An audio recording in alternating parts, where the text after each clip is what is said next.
नमस्कार साथीहरू, म सुषमा। आज चाहिँ हामी खराङबाट इटरीको यात्रामा छौँ। अब यो बाटोमा देखिएका डाँडा, खोला, जङ्गल र गाउँहरूको नाम चाहिँ मलाई नसोध्नु होला है किनभने म यात्रा सुरु भएदेखि नै भिआइपी सिटमा मस्त गहिरो निन्द्रामा थिएँ क्या। मलाई गाडीमा यात्रा गर्दा चाहिँ अलिक गाह्रो हुने भएकोले औषधि खाएर सुत्ने बानी छ क्या। अब जतिसुकै छोटो यात्रा होस् या लामो यात्रा होस्, खराङदेखि इटरी अथवा खराङदेखि काठमाडौँ जाँदा पनि म जहिले बाटोमा यसरी नै मेडिसिन खाने हो अनि मस्त निदाएरै जाने हो नि त अनि बाटोमा देखिने दृश्यहरू छ नि, सुन्दर डाँडा काँडा खोलाहरू।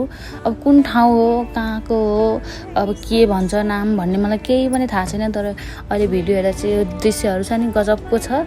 अनि अब जति नै गाह्रो भए पनि खाना त खानै परिहाल्यो। अनि त्यसपछि खाना खान चाहिँ उठेँ म है, उठेर खाएँ। अनि त्यसपछि फेरि गाडीमा चढेपछि फेरि उयो हो मेरो सुरु भइहाल्छ।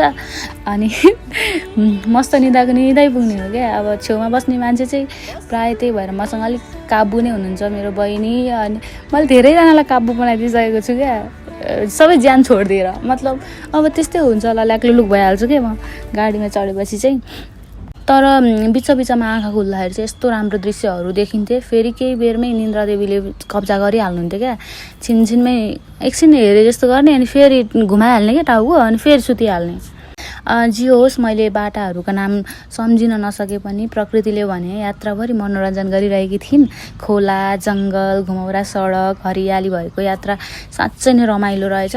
अहिले भिडियोमा हेर्दा थाहा भयो, अरू बेला त यसरी म हेर्न सक्ने भए पो मतलब मैले अगाडिबाट चाहिँ मेरो आँखाले चाहिँ हेरेको छैन कि, यस्तो भिडियोहरूमा चाहिँ हेरेको छु क्या जहिले पनि। अनि अहिले पनि यही भइरह। अन्त्यमा म निदाउँदै इटरी पुगिसकेछु। यदि तपाईँहरूलाई यी ठाउँहरूको नाम थाहा छ भने चाहिँ कमेन्टमा लेखिदिनु होला। म पनि मेरो भिडियो हेरेर आफ्नो यात्रा कहाँबाट भयो भनेर थाहा पाउँछु क्या। अब भिडियो चाहिँ यति सर्टै छ है, मैले यति नै लिएको। त्यही भएर अब भिडियो सकिन लागेको छ। अनि म चाहिँ बाई बाई भन्न चाहन्छु। By by.